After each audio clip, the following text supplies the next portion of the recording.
દેવગઢ બરિયા તાલુકાના નાના પુવાળા ખાતે પતિએ પત્નીનું ખોટું મરણનો દાખલો બનાવતા ખળભળાટ મચી જવા પામી છે. હાલ તારીખ 9/9/2025 મંગળવારના રોજ બપોરે 1 કલાકે નગરપાલિકા ખાતેથી આપેલ માહિતી અનુસાર દેવગઢ બરિયા નગરપાલિકા ખાતે ખોટા મરણના દાખલામાં વધુ એક મામલો સામે આવ્યો છે, જેમાં થોડા દિવસ અગાઉ પુત્ર દ્વારા પોતાના પિતાનો ખોટો મરણનો દાખલો બનાવવામાં આવ્યો હતો.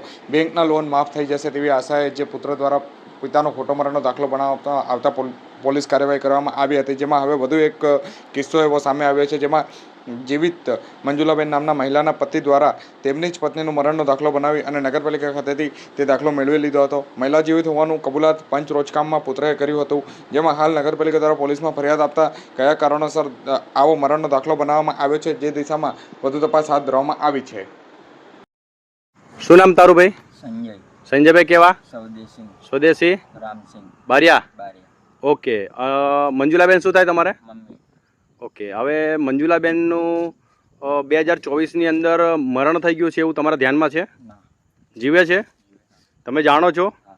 બરાબર. તમારા શું થાય? મમ્મી. મમ્મી થાય. હાલ કઈ ગયા છે આજે? ખજૂરી. ખજૂરી. શું થાય ખજૂરી? મામા. મામાને ત્યાં પિયરમાં ગયા છે. ઓકે. મંજુલાબેન જાણે છે ને? શું નામ ભાઈ તમારું? હે? ભોપતભાઈ. કેવા? બળવંતભાઈ. કેવા? બારિયા. મંજુલાબેનને ઓળખો છો? જીવે છે મંજુલાબેન? જાણો છો ને તમે? વાત સાચી છે? ઓકે.